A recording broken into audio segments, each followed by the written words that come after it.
봉독할 하나님의 말씀은 사도행전 10장 9절에서 23절에 있는 말씀입니다.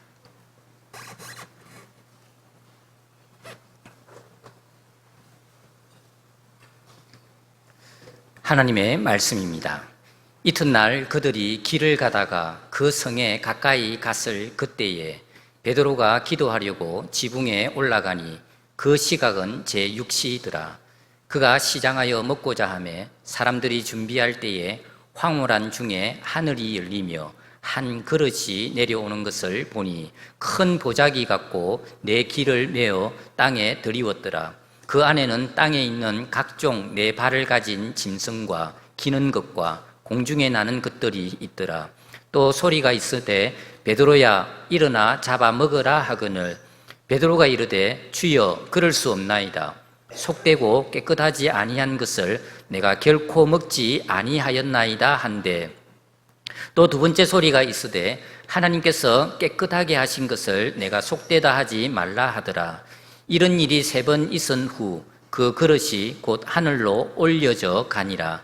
베드로가 본 바 환상이 무슨 뜻인지 속으로 의아해 하더니 마침 고넬료가 보낸 사람들이 시몬의 집을 찾아 문 밖에 서서 불러 묻되 베드로라 하는 시몬이 여기 유숙하느냐 하거늘 베드로가 그 환상에 대하여 생각할 때에 성령께서 그에게 말씀하시되 두 사람이 너를 찾으니 일어나 내려가 의심하지 말고 함께 가라. 내가 그들을 보내었었느니라 하시니 베드로가 내려가 그 사람들을 보고 이르되 내가 곧 너희가 찾는 사람인데 너희가 무슨 일로 왔느냐. 그들이 대답하되 백부장 고넬료는 의인이요 하나님을 경외하는 사람이라. 유대의 온 족속이 칭찬하더니 그가 거룩한 천사의 지시를 받아 당신을 그 집으로 청하여 말을 들으려 하느니라 한데 베드로가 불러들여 유숙하게 하니라. 아멘. 할렐루야. 본문의 내용을 좀 더 간결하고 또 생생하게 설명드리기 위해서 제가 잠깐 베드로가 되어서 성경에 나오는 내용을 말씀드리도록 하겠습니다. 내가 요파에 있는 시몬의 집에서 며칠 묵고 있을 때 하루는 아침 식사를 거른 채로 정오가 될 때까지 지붕 위에 올라가 혼자 기도를 하고 있었습니다. 내가 기도하는 동안 사람들은 음식을 준비하고 있었는데 좀 배가 고팠습니다. 그런데 바로 그때 꿈인지 생신지 구분이 안 되는 상태에서 너무도 황홀한 경험을 하게 되었습니다. 하늘에서 큰 보자기가 내려오는 환상을 보게 된 것입니다. 큰 보자기 같은 그릇이 내 귀에 매어 하늘로부터 내려와 내 앞에 이르렀습니다. 내가 그 보자기 안에 있는 그릇 속에 무엇이 있나 들여다 보았더니 거기에는 4발 가진 들짐승, 기어다니는 것들, 또 공중에 나는 것들이 있었습니다. 시장에서 뭐라도 먹고 싶은 상태였던 나를 향해 베드로야 일어나 잡아 먹으라 하신 음성이 하늘로부터 들려왔습니다. 분명 하늘로부터 들려오는 음성이었습니다. 우리 유대인들은 율법의 가르침을 따라 정한 동물과 부정한 동물을 구분합니다. 그리고 어떤 경우에도 부정한 동물은 먹지 않습니다. 그런데 잡아 먹으라는 것입니다. 하늘로부터 들려오는 소리였지만 나는 원래 할 말을 하는 성격인지라 주저없이 안 된다고 단호하게 말했습니다. 우리 유대인들은 조상 때부터 하나님 나라의 백성이 되었기에 하나님이 모세에게 명령하신 하나님 나라의 법인 율법을 따라 살아왔습니다. 하나님이 율법에 먹을 수 없는 종류와 부정한 음식을 분명히 말씀하셨기 때문에 나를 비롯한 우리 유대인들은 결코 그런 음식은 먹지 않습니다. 그런데 그걸 잡아 먹으라고 하니 당황스러웠습니다. 나는 이 말씀을 하는 분이 하나님이시거나 그의 사자일 것이라고 생각했습니다. 그래서 주님, 그럴 수 없나이다. 속되거나 깨끗하지 아니한 것은 결코 내 입에 들어간 일이 없습니다 라고 공손하지만 단호하게 말씀드렸습니다. 율법을 어길 수는, 비록 하늘에서 들려오는 소리라도 율법을 어길 수는 없었습니다. 그때 하늘에서 다시 음성이 들려왔습니다. 하나님이 깨끗하게 하신 것을 내가 속되다고 하지 말라 하시는 것입니다. 하나님이 율법에 부정하다고 한 음식을 이미 깨끗하게 만드셨으니, 그러니 그 음식을 거부하지 말고 먹으라는 것입니다. 이런 일이 3번이나 반복된 후에 모든 것이 다시 하늘로 올라갔습니다. 나는 그날 그곳에서 정말 특별한 환상을 보았습니다. 도대체 이게 무슨 환상일까? 주님이 나에게 왜 이런 환상을 보여주시는 거지? 율법에 금한 음식을 왜 먹으라고 하시는 거지? 고민할 수밖에 없었습니다.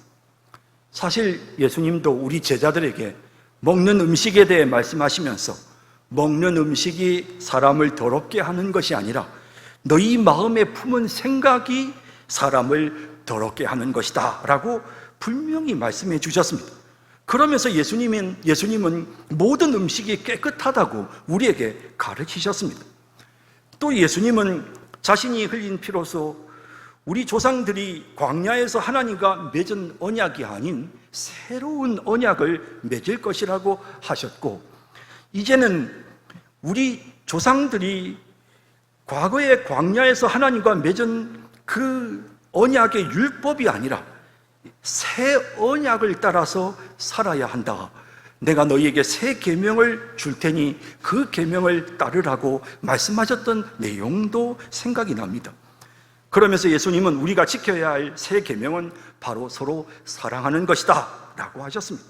서로 사랑하면 그 안에 모든 율법이 이루어진다고 하시면서, 예수님이 이 땅에 오신 목적은 바로 율법을 완성하기 위함이라고 하셨습니다.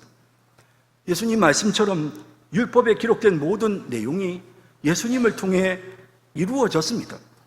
우리가 율법이 요구하는 대로 의롭게 살 수 없기 때문에 예수님이 우리 대신 율법의 요구를 다 이루시고, 우리 대신 십자가에서 우리의 죄값을 치러주시고 우리를 의롭게 만드셨습니다. 나도 율법이 우리를 의롭게 만드는 것이 아니라 예수님을 믿으면 그것이 우리를 의롭게 만들고 우리를 하나님 나라 백성으로의 삶을 살게 한다는 사실을 알고 있습니다. 더 이상 율법이 우리에게 필요치 않다는 것도 알고 있습니다. 하지만 우리 조상들이 모세를 통해 하나님의 백성이 되기 위해 받은 그 율법, 1500년 동안이나 우리 조상들이 지켜왔던 그 율법을 어떻게 버릴 수가 있습니까? 그 후손인 우리는 마땅히 조상들의 가르침을 따라 율법을 지켜야 하지 않습니까? 율법을 어기라는 그 환상을 보고 나는 깊은 고민에 빠졌습니다. 그때 다시 한번 하나님의 음성이 들려왔습니다. 이방인 고넬료가 보낸 사람들이 너를 찾아오거든 의심하지 말고 그를 만나러 가라 하셨습니다. 나는 또 고민하지 않을 수 없었습니다. 우리 유대인들은 부정한 음식을 먹지 않기 위해서 부정한 음식을 먹는 이방인들과 식사하는 일을 금지해 왔습니다. 그러니 유대인이라면 어떤 경우에도 식탁에서 이방인과 함께 먹는 일은 없습니다. 유대인들은 이방인들의 집에 들어가지 않고 자기 집에 이방인을 초대하지도 않습니다. 그런데 성령께서 이방인 고넬료가 보낸 사람이 너를 데리러 올 테니 그들과 함께 가라는 겁니다. 그의 집으로 가라는 것입니다. 그와 같이 교제하고 같이 밥도 먹으라는 것입니다. 사실 이방인이라 하더라도 유대교로 개종해서 할례를 받고 율법을 지키기로 한 사람이라면 유대인인 우리도 얼마든지 교제할 수 있었습니다. 그가 하나님이 백성이 되기로 하고 할례 받고 율법에 금한 음식도 먹지 않으니 그들과 식사하고 교제하는 것은 어려운 일이 아니었습니다. 하지만 고넬료는 로마 사람이고 이방인 장교입니다. 그가 할례를 받았을 리 만무한 것입니다. 그래서 고민이 되었습니다. 사실 얼마 전에도 예루살렘 교회 빌립 집사가 사마리아에 전도를 했다는 소식을 듣고 예루살렘 교회가 나와 요한을 사마리아에 보냈을 때도 내가 그들에게 가서 그들을 가르치고 성령이 임하도록 기도해 주는 일이 결코 쉬운 일이 아니었습니다. 어쩔 수 없이 내가 그들에게 가야 했습니다. 오랫동안 우리 유대인들은 사마리아 사람들과 적대적인 관계에 있었습니다. 그들은 이방인의 피가 섞인 혼합 족속입니다. 그러니 그들에게 가는 게 얼마나 부담스러웠겠습니까? 하지만 그래도 그들은요, 나름 모세 오경을 가지고 하나님을 섬기는 사람들이었습니다. 그들 나름대로 성전도 세우고 그들 나름대로 모세 오경을 따라 할례도 받고 그리고 율법에 먹지 말도록 한 음식들을 그들도 금하고 있었습니다. 그러니 유대인인 나라도 그들과 교제하는 것이 불가능한 것은 아니었습니다. 하지만 로마의 백부장인 고넬료는 완전 토종 이방인, 진짜 부정한 이방인인데 말입니다. 어쩌면 좋습니까? 성령의 음성을 듣고 깊이 고민하고 있을 때 고넬료가 보낸 세 사람이 문을 두들겼습니다. 나를 데리러 온 것입니다. 그들은 내게 고넬료가 어떤 사람인지 소개해 주었습니다. 그리고 고넬료가 기도할 때 천사가 그에게 나타나 베드로를 청하라고 했으며 베드로가 와서 고넬료와 그 집 모든 식구들이 구원받을 말씀을 전해줄 것이라고 했다는 이야기를 전해 듣게 되었습니다. 정말 놀라운 일입니다. 하나님은 나에게도 나타나셨지만 고넬료에게도 나타나셨던 것입니다. 그리하여 이렇게 우리 둘이 만나도록 만드신 것입니다. 그들을 집으로 안내해서 하룻밤을 유숙하게 했습니다. 길이 멀어서 다음날 아침에 출발해야 했습니다. 나는 그날 저녁에 선지서에 기록된 하나님의 말씀을 생각해 봤습니다. 예수님이 가르쳐 주신 말씀도 생각해 봤습니다. 모세를 통해 맺어진 옛 언약은 폐하시고 다윗의 후손인 예수님이 이 땅에 와서 자신의 피를 흘려 새로운 언약을 체결하면 이제 모든 백성들의 죄가 용서되고 누구든지 예수를 믿는 자들은 구원 얻어 하나님의 백성이 되고 영생을 얻게 하셨습니다. 그러니 율법으로 구원을 얻는 것이 아니라 예수님은 믿음으로 구원 얻는 것이 맞습니다. 그렇더라도 율법을 지키지 않는 이방인이 예수님을 믿을 수 있는지, 구원을 받을 수 있는지, 또 유대인이 그런 율법 없는 자들을 만나도 되는지 고민이 되었던 것입니다. 구원받아 하나님의 백성으로 살려면 당연히 하나님의 법인 율법을 지켜야 하는 게 아닌가라는 생각이 들었습니다. 이방인이 만약에 할례를 받고 율법을 지킨다면 예수 믿을 자격이 있지만 율법을 모르는 이방인이 구원을 받을 수 있을까라는 생각이, 그들은 다 부정한 사람들인데 구원을 받을 수 있을까라는 생각이 들었던 것입니다. 사실 나와 예루살렘 초대교회는 이런 문제에 대해 그때까지만 해도 정확하게 개념 정리가 되어 있지 않았었습니다. 선지자 에스겔은 다윗의 후손이 왕이 되어 자신의 피로 새 언약을 체결하고 자신을 믿는 모든 자의 죄를 씻어 하나님의 백성 삼아 주실 뿐 아니라 성령을 주셔서 그들과 영원히 함께 하신다고 말씀하셨습니다. 성령이 임하면, 신약시대, 새 언약의 시대에는 성령이 임하면 그 사람은 하나님 백성이 되는 것입니다. 그런데 생각해 보니 그동안 초대교회에 있었던 일들을 아무리 생각을 해봐도 할례받고 율법을 지키는 유대인과 일부 할례받은 사마리아인들에게 성령이 임했지 율법을 전혀 지키지 않는 이방인들에게 성령이 임한 일은 없었습니다. 그러니 이방인들이 예수님을 믿으면 구원을 얻을 수 있는지, 그들도 성령을 받을 수 있는지, 이 모든 것들이 다 내게 궁금했던 것입니다. 만일에 내가 할례받지 않은 이방인들과 교제하고 그들에게 하나님의 말씀을 전했다는 사실이 알려지면 비록 예수 믿는 형제들이라 하더라도 그들이 평생 율법의 전통을 충실하게 지키며 살아온 사람들이기에 분명 나를 비판할 것이 뻔했습니다. 그리고 이 일이 알려지면 교회에 엄청난 파장이 일어날 것이 불보듯 뻔해 보였습니다. 그러니 신경 쓰이는 부분이 한두 가지가 아니었습니다. 그런 생각들로 머뭇거리고 있는 나를 향해 성령께서 다시 말씀하셨습니다. 아무 의심하지 말고 고넬료가 보낸 자들을 따라 그에게로 가라. 너에게 찾아온 그 사람들을 내가 너에게 보내었느니라 하셨습니다. 부담스러웠지만 성령의 음성이 분명하였기에 거역할 수가 없었습니다. 그래서 나는 요바에 있는 형제들에게 이 모든 사실을 설명하고 이 복잡한 일에 증인이 되어달라고 6명 형제들과 함께 고넬료의 집을 방문하게 되었습니다. 가는 동안 내 마음에 분명하게 깨달아진 것이 있습니다. 그것은 하나님이 이방인을 차별하지 않는다는 사실이었습니다. 이사야서를 비롯해 구약의 많은 선지자들이 모든 열방, 모든 민족이 하나님 앞으로 나오게 될 것이라고 예언했던 이 모든 내용이 바로 이방인들도 구원을 받게 된다는 사실을 알려주는 것이었다는 것을 이해하게 되었습니다. 그리고 예수님이 승천하시면서 너희는 모든 족속에게 복음을 전하라고 하시고 예루살렘과 온 유대와 사마리아와 땅 끝까지 내 증인이 되라 하셨던 말씀이 바로 이거였구나. 이방인들을 하나님이 구원하시려고 하는구나.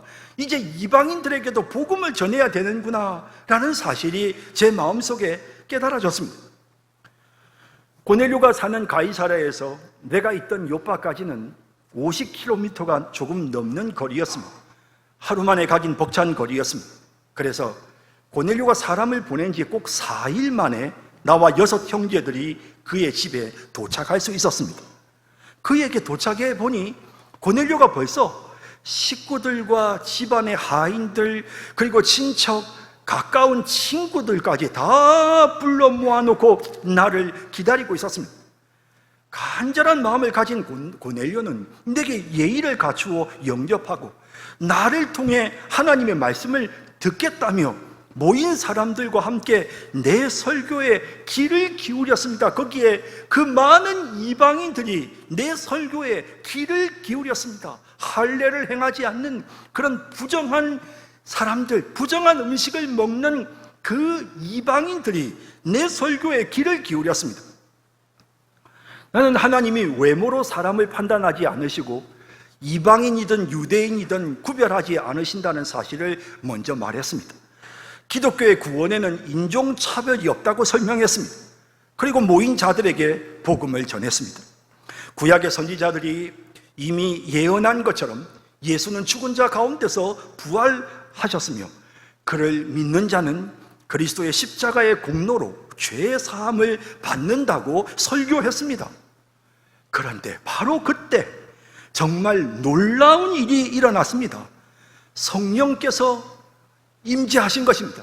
마치 오순절에 우리 유대인 그리스도인들에게 성령이 임하셨던 것처럼 거기 모인 이방인들에게도 똑같이 성령이 임하셨던 것입니다. 정말 놀라운 경험이었습니다. 나뿐 아니라 나와 함께 있던 6 형제들도 이 모습을 보고 깜짝 놀랐습니다. 우리는 모두 예수님이 보내신 하나님의 영 성령이 이방인들에게 임하는 현장을 생생하게 목격했습니다. 여러분, 나는 그 순간에 하나님이 이방인들도 구원하시며 그들을 자기 백성 삼으신다는 사실을 확신하게 되었습니다. 율법을 지키지 않는 이방인이라 하더라도 예수님이 율법의 요구를 이루시고 율법을 완성하셨기 때문에 예수님을 믿기만 하면 구원을 받고 성령을 선물로 받는다는 것을 깨달았습니다. 그래서 나는 이들에게 하나님 나라 백성의 증표인 세례를 베풀게 했습니다. 그리하여 그 사람들이 그날 그곳에서 세례를 받았습니다. 나는 그들과 함께 교제하고 함께 먹고 마시며 그들에게 하나님의 말씀을 가르쳤습니다. 그리고 얼마 뒤 내가 예루살렘에 올라갔을 때 이미 내가 할례받지 않은 이방인들에게 복음을 전하고 그들과 교제하며 그들에게 세례를 주었다는 소문이 파다하게 퍼져 있었습니다. 그리고 몇몇 형제들은 어떻게 할례받지 않고 율법을 지키지도 않는 부정한 사람과 함께 식사를 하며 교제할 수 있느냐? 그 사람들에게 어떻게 전도를 할 수 있느냐라고 따져 물었습니다. 당연히 그런 질문을 받을 줄 알았습니다. 현장에서 이 모든 상황을 보지 않았다면 나도 이방인이 구원받는다는 것을 믿지 않았을 것입니다. 당연히 이 이야기를 전해 들은 유대인 형제들이 의문이 생겼을 것입니다. 그래서 나는 찬찬히 그간에 있었던 일을 그들에게 설명해 주었습니다. 나와 고넬료와의 만남이 정말 성령의 지시에 의한 특별한 것이었다. 성령께서 나에게도 환상을 보여주셨고 고넬료에게도 성령께서 천사를 통해 그에게 말씀하셨다. 그리하여 성령의 지시로 우리가 만나게 되었다라고 해명했습니다. 그리고 내가 하나님의 말씀을 고넬료의 집에 모인 이방인들에게 전하는 순간에 성령이 오순절에 우리에게 임한 것처럼 그들에게도, 아니 그 이방인들에게도 성령이 임했다는 사실을 그들에게 알려주었습니다. 그러면서 나는 결론적으로 그들에게 말했습니다. 하나님이 하시는 일을 내가 누구이기에 막을 수 있겠습니까? 하나님이 하신 일이었습니다. 내 설명을 듣고 나를 비판하던 형제들은 아무 말도 하지 못했습니다. 그리고 하나님께서 이방인에게도 구원을 주셨구나, 생명을 얻을 수 있게 하셨구나 라고 입을 열었습니다. 이방인에게도 회개하고 예수 믿으면 구원을 받게 하시는구나 라고 외쳤습니다. 우리 모두는 그 순간 이방인에게 구원을 주신 하나님을 찬양하고 모든 영광을 하나님께 돌렸습니다. 지금까지 베드로의 고백이었습니다. 자, 성도 여러분, 지금 베드로가 말하는 이 사건이 결정적인 계기가 되어서 예루살렘 초대교회가 이제 이방인들에게 복음을 전하게 되었던 것입니다. 이방인을 향한 선교의 시대가 열린 것입니다. 이처럼 이방인들이 구원을 받는 것이 하나님의 계획이었습니다. 그렇다면 하나님께서 모세와 이스라엘 백성들과 언약을 체결할 때, 모세를 통해 이스라엘 백성들과 언약을 체결하면서 이제 너희는 내 백성이다, 그러니 너희는 내 법을 지키라며 주신 그 율법은 그러면 신약시대에는 어떻게 되는 것입니까? 이방인들에게, 율법이 없는 이방인들에게 복음을 전하기 위해서는 이방인들이 지키지 않았고 지킬 수도 없었던 율법은 폐지되어야 하는 것입니까? 여러분, 모세를 통해 주신 율법은 예수 그리스도께서 성취하시고 완성하셨습니다. 다시 말해 예수님께서 다 완성하셨기 때문에 더 이상 필요치 않게 되었습니다. 갈라디아서 3장 19절에 보면 그런즉 율법은 무엇이냐? 범법함으로 도하여진 것이라. 천사들을 통하여 한 중보자의 손으로, 모세를 말합니다, 모세의 손으로 베푸신 것인데 약속하신 자손 누굽니까? 메시아 예수님이십니다. 예수님이 오시기까지만 율법이 있을 것이라고 분명히 말씀하시고 있는 것입니다. 또한 갈라디아 3장 24절에도 이같이 율법이 우리를 그리스도께로 인도하는 초등교사가 되어 우리로 하여금 믿음으로 말미암아 의롭다함을 얻게 하려 함이라. 우리를 진정한 교사이신 예수 그리스도에게 데려다 주는 역할을 하는 것이 율법입니다. 그 역할을 하고 나면 율법의 역할은 끝나는 것입니다. 그래서 율법의 제사 제도도 하나님의 백성의 구별된 삶을 살기 위한 여러 가지 정결 의식도 율법이 가르치는 모든 윤리, 도덕, 모든 절기, 그 모든 것을 예수님께서 완성시키셨습니다. 율법은 우리를 온전하게 하지 못했습니다. 그래서 히브리서 7장 18절 19절은 이렇게 말합니다.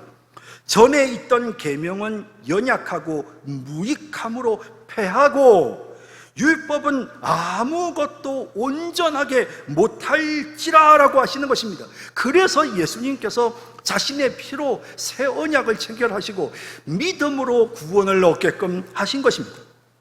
뿐만 아니라 히브리서 9장 10절에는 모든 율법의 조항들에 대해 이렇게 말씀하십니다. 이런 것은 먹고 마시는 것과 여러 가지 씻는 것과 함께 육체의 예법일 뿐이며 개혁할 때까지 맡겨둔 것이니라 라고 말씀하고 있습니다. 이 말씀은 더 이상 이 율법에 우리가 매일 필요가 없다는 것을 말하는 것입니다. 그러면 예수님이 이 땅에 오셔서 우리가 하나님 나라 백성이 된 건 분명히 맞는데, 그러면 새 언약을 통해서 예수님의 피로 하나님 나라 백성이 되었으면 하나님의 통치를 받으려면 하나님 나라 백성이 지켜야 될 법이 있지 않습니까? 그러면 새 언약에서는, 신약에서는 하나님의 법이 무엇입니까? 히브리서 8장 9절 10절에 이렇게 말씀하십니다. 또 주께서 이르시기를 이 언약은 내가 그들의 열조의 손을 잡고 애굽 땅에서 인도하여 내던 날에 그들과 맺은 이거 옛 언약과 같지 않습니다. 새 언약은 옛 언약과 같지 않습니다. 그들은 내 언약 안에 머물러 있지 아니하므로 내가 그들을 돌보지 아니하였노라. 또 주께서 이르시되 그날 후에 내가 이스라엘 집과 맺을 언약, 새 언약입니다. 새 언약은 이것이니 내 법, 그리스도의 법을요 그들의 생각에, 그들의 마음에 기록해 줄 것이다. 그리하여 나는 그들의 하나님이 되고 그들은 내 백성이 될 것이다. 그러니까 성령께서 역사하셔서 그리스도의 법이 우리의 마음에 새겨지도록 만들어 성령의 도우심으로 그 법대로 살게끔 그렇게 우리를 통치하고 다스리신다. 이것이 신약시대의 하나님 나라의 모습이다. 하나님의 백성들이 신약시대에 이렇게 살게 된다라고 그렇게 분명하게 말씀하고 있는 것입니다. 그래서 바울은 고린도전서 9장에서 자신은 모세의 율법 아래 있지 않다라고 분명히 말했습니다. 그러면서 그러나 나는 그리스도의 율법 아래에 있는 사람이다 라고도 또 분명히 말합니다. 그리스도의 율법이 무엇입니까? 갈라디아 6장 6장 2절에 보면 서로 짐을 지고 돕는 것, 그것이 바로 그리스도의 법이다 라고 말씀하고 있습니다. 이 말은 사랑을 말하는 것입니다. 로마서 13장 8절에서 10절에서도 남을 사랑하는 자는 율법을 다 이루었느니라. 간음하지 말라, 살인하지 말라, 도둑질하지 말라, 탐내지 말라 한 것과 그 외에 다른 계명이 있을지라도 내 이웃을 내 자신과 같이 사랑하라 하신 그 말씀 가운데 다 들었느니라. 사랑은 이웃에게 악을 행하지 아니하나니 그러므로 사랑은 율법의 완성이니라 라고 말씀하십니다. 예수님을 통해서 새로운 언약이 체결되었습니다. 이제 이 새 언약, 신약의 하나님 나라 백성으로 살고 있는 우리가 지켜야 될 하나님 나라의 법은 바로 사랑입니다. 우리 주님이 우리에게 사랑을 말씀하셨습니다. 어떻습니까 여러분? 요한복음 13장 34절에도 새 계명을 너희에게 주노니 서로 사랑하라. 내가 너희를 사랑한 것 같이 너희도 서로 사랑하라. 이 사랑의 계명, 이 새 사랑의 계명이 바로 신약 백성들이 지켜야 할 하나님 나라의 법이라는 것입니다. 여러분, 그러면서 여러분, 성경은 이 신약의 이 새 계명이 결코 옛 계명과 서로 다르지 않다라는 사실도 언급을 하시는데요. 무슨 뜻이냐면 어차피 구약의 율법의 기본 정신이 바로 사랑입니다. 그러니까 그 율법의 정신이 하나님을 사랑하고 이웃을 사랑하는 그 정신이 그 율법의 그 모든 세부 항목에 깔려 있는 것입니다.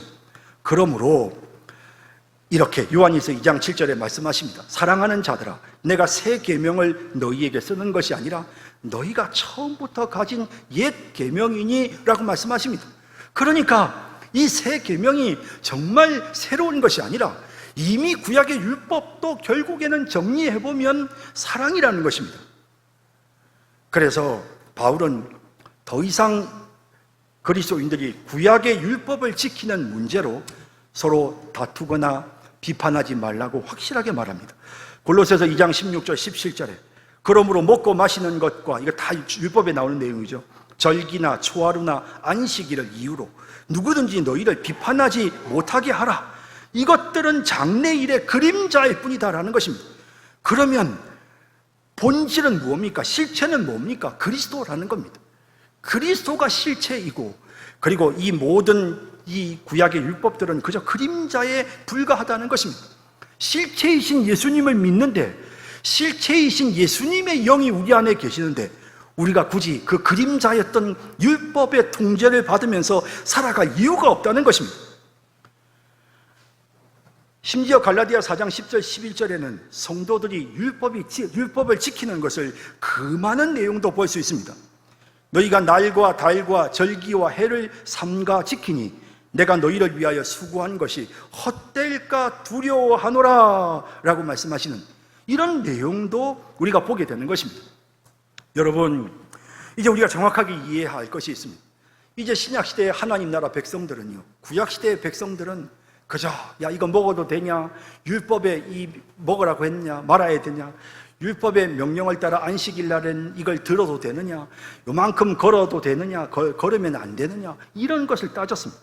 하지만 새 언약에서는 이제 그렇게 율법의 통제를 받으면서 먹고 마시는 문제로 싸우는 것이 아니라, 새 언약에서는 성령이 우리 속에 역사하셔서 하나님 나라 백성들이 성령의 인도를 따라서 살면서 그들의 삶에 의로움이 넘치고 기쁨이 넘치고 평화가 넘치는 그런 삶을 살게 된다고 로마서 14장 17절에 이렇게 말씀하십니다. 하나님의 나라는 먹는 것과 마시는 것이 아니요 오직 성령 안에 있는 의와 평강과 희락이라 라고 말씀하시는 것입니다. 여러분, 사실 바울이 로마서를 쓸 때요, 로마 교회가 참 심각한 위기 가운데 있었습니다. 이 로마의 유대인 그리스도인들과 이방인 그리스도인 사이에 먹는 음식 문제로 분쟁이 일어났습니다. 이 분쟁이 로마에서 얼마나 큰 분쟁이 되었던지 로마 황제가 그 이야기를 듣고는 유대인들을 전부 로마에서 추방하는 그런 사건이 일어납니다. 이게 교회 안에 참 부끄러운 일 아닙니까? 그런데 이 교회 안에서 당시에도 벌써 이런 문제를 가지고 율법의 조항을 신약 성도들이 지켜야 되느냐의 문제를 가지고 이렇게 첨예한 대립과 갈등이 있었던 것입니다.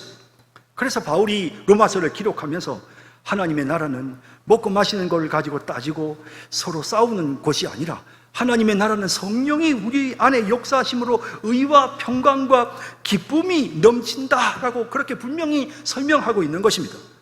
거기에다가 구약의 율법은 그 세부 조항을 쪼개어 가지고 이걸 지키기 위해서는 뭘 어떻게 해야 되고 이 계명을 지키려면 어떻게 해야 되고, 그렇게 이 유대인들이 이 율법을 수백 가지 수천 가지 조항으로 만들어 가지고는 그렇게 백성들을 올가맸습니다.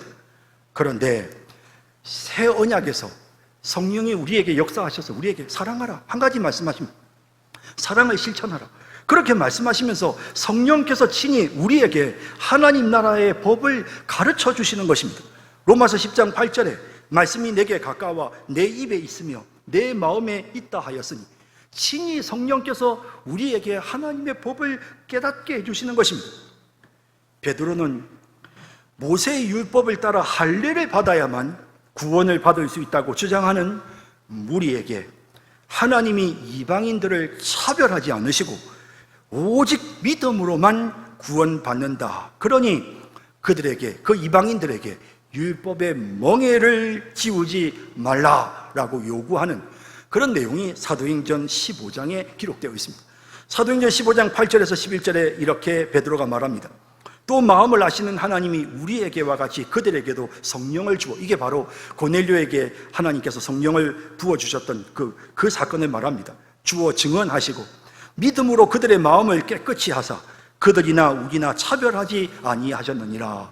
그런데 지금 너희가 어찌하여 이 유대인 이 할례주의자들, 유대인 율법주의자들에게 말합니다. 너희가 어찌하여 하나님을 시험하여 우리 조상과 우리도 능히 매지 못하던 멍에를 제자들의 목에 두려느냐? 왜 그 이방인 그리스도인들에게 이 어려운 율법의 조항을 가지고 그들을 얽어매느냐?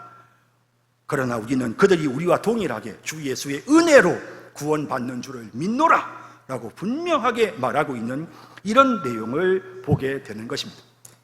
성도 여러분, 우리는 율법이 예수님을 통해서 완성되어졌고 이제 새 언약 시대를 살아가고 있는 우리에게는 더 이상 율법이 의미가 없게 되었다는 사실을 함께 생각했습니다. 그런데 이 말이 말입니다, 자칫 잘못하면 우리를 방종에 이르게 하는 그런 내용이 될 수도 있는 것입니다. 여러분 꼭 기억하십시오. 오히려 율법의 통제를 받을 때보다 성령의 통제를 받는 이와 같은, 그러니까 율법의 계명을 가지고 막 따져가지고 막 계명이 어떻고 하는 그것을 따져가면서 했던 그 시대보다 성령께서 우리를 더욱더 거룩하게 만드신다는 사실을 우리가 기억해야 되는 것입니다. 성령께서 우리로 하여금 정말 율법으로부터 자유롭게 하셨지만 우리로 하여금 사랑을 실천하도록 성령이 우리를 이끄시는 것입니다. 여러분 갈라디아 5장 13절에 이렇게 말씀합니다. 형제들아 너희가 자유를 위하여 부르심을 입었으나 그러나 그 자유로 육체의 기회를 삼지 말고 오직 사랑으로 서로 종노릇하라. 온 율법은 내 이웃 사랑하기를 내 자신같이 하라 하신 한 말씀에서 이루어졌나니 만일 서로 물고 먹으면 피차 멸망할까 조심하라 라고 말씀하시면서 사랑을, 육체의 기회를 삼지 말고 정말 성령의 도우심으로 서로 섬기고 사랑하라고 합니다. 그러면서 또 16절에는 내가 이르노니 너희는 성령을 따라 행해라. 그리하면 육체의 욕심을 이루지 않게 된다. 우리 안에 육체의 욕심이라는 게 있는데요, 성령이 우리 속에 역사하셔서 우리를 통치하시면 우리가 육체의 욕심을 버리게 된다는 것입니다. 율법의 조항이 우리로 하여금 육체의 욕심을 버리게 하지 못했지만 성령이 우리 속에 역사하실 때 우리 속에 있는 육체의 욕심을 버리게 한다는 것입니다. 율법을 폐지하였다 해서 우리가 이제 육체의 욕심대로 사는 것이 아니라 성령이 역사하셔서 우리로 하여금 육체의 일을 버리게 하시는 것입니다. 그러면서 이어지는 갈라디아서 5장 18절 이하에 보면 이렇게 성령의 인도하심을 받은 그리스도인들이 멀리하게 되는 육체의 욕심은 어떤 것이고 성령의 인도하심을 받은 그리스도인들에게 나타나는 열매는 어떤 것인지를 말씀하시는데요, 18절에 너희가 만일 성령의 인도하시는 바가 되면 율법 아래에 있지 아니하리라. 육체의 일은 분명하니 음행과 더러운 것, 호색, 우상숭배, 주술, 원수 맺는 것, 분쟁, 시기, 분냄, 당짓는 것, 분열, 이단, 투기, 술취함, 방탕함, 또 그와 같은 것들이라. 전에 너희에게 경계한 것 같이 경계하노니 이런 일을 하는 자들은 하나님의 나라를 유업으로 받지 못할 것이요, 이런 육체의 일은 하나님 나라 백성들이 해서는 안 되는 일입니다. 이런 것들이 성령이 우리 속에 역사하실 때 이런 것들이 제거된다는 것입니다. 이런 것들이 사라진다는 것입니다. 그리고 성령이 우리를 이끄실 때 어떤 일이 일어나느냐, 22절에 오직 성령의 열매는 사랑과 희락과 화평과 오래 참음과 자비와 양성과 충성과 온유와 절제니 이 같은 것을 금지할 법이 없느니라. 여러분, 성령이 우리 속에 역사하시면 이런 열매가 맺히게 된다는 것입니다. 그리하여 결론이 무엇이냐면 우리 속에 예수님의 형상이 이루어지는 것입니다. 성령께서 우리를 통치하셔서 이루시려고 하는 목표는 우리에게 예수님의 형상이 이루어지도록 하는 것이라는 것입니다. 여러분, 이제 말씀을 정리하겠습니다. 신약시대 성도들은 율법을 따라 사는 것이 아니라 성령을 따라 삽니다. 새 언약을 통해 하나님 나라의 백성이 된 우리는 이제 성령의 이끄심을 따라서 살게 되었습니다. 그렇다면 더 이상 구약의 율법이 우리를 통제할 수 없습니다. 구약의 율법에 제시된 절기, 날, 음식, 규례, 정결케 하는 모든 의식적인 규정들 우리가 지킬 필요가 없습니다. 이제 우리를 이끄는 것은 율법이 아니라 성령이십니다. 성령이 우리를 이끄십니다. 그렇다고 해서 방종은 아닙니다. 성령의 인도를 따라 살면 모든 육체의 욕심을 버리게 되고 성령의 열매를 맺게 되고 우리 안에 예수 그리스도의 형상이 나타나게 되는 것입니다. 여러분 어떻습니까? 신약시대의 복잡한 구약의 율법의 통제를 받는 것이 아니라 한 가지 생각하시면 됩니다. 사랑하라 라고 말씀하십니다. 사랑입니다. 사랑의 정신을 가지고 우리가 살면 됩니다. 그리고 세부적인 모든 부분들은 성령이 우리 속에서 역사하셔서 육신의 일들을 멸하도록, 육신의 일들을 죽이도록 성령께서 우리 속에서 역사하십니다. 그리하여 우리로 하여금 성령의 열매를 맺게 하시고 그리스도의 형상을 닮아가도록 만드시는 것입니다. 이것이 신약시대 새 언약 백성들의 삶의 모습입니다. 오늘 이 말씀을 생각하면서 그동안 우리가 구약의 율법을 쭉 모세 율법부터 시작해서 선지자들이 말하는 새 언약에 대한 내용들을 계속 말씀드렸습니다. 그렇다면 이제 새 언약에서 구약의 율법은 그러면 어떻게 되는 것인가 여러분들이 의아해 하셨을 것입니다. 그 부분에 대해서 오늘 여러분들에게 명확하게 말씀드렸습니다. 성령이 이제 우리를 통제하십니다. 육체의 일을 버리고 성령의 인도하심을 따라 성령의 열매를 맺고 예수님을 닮는 삶을 살아가는 우리 모든 성도들이 다 되시기를 주님의 이름으로 축복합니다. 사랑의 주님, 오늘 말씀을 통해서 하나님 이제 구약과 신약을 하나로 꿰을 수 있도록 은혜를 베풀어 주셔서 감사드립니다. 구약의 율법의 정신은 그대로 계승되어졌지만 이제는 율법이라고 하는 조항에 의해 통제를 받는 것이 아니라 성령께서 친히 우리 안에 들어오셔서 그 사랑의 정신을 따라 우리를 통제하고 다스리시며 율법 육신의 일을 버리게 하시며 성령의 열매를 맺게 하시며 그리스도의 형상이 우리에게 이루어지도록 우리를 인도하신다는 사실 하나님 오늘 깨달았습니다. 이제 날마다 성령의 인도하심을 받으며 살아가는 우리 모든 성도들이 되게 하여 주옵소서. 예수님의 이름으로 기도드립니다. 아멘.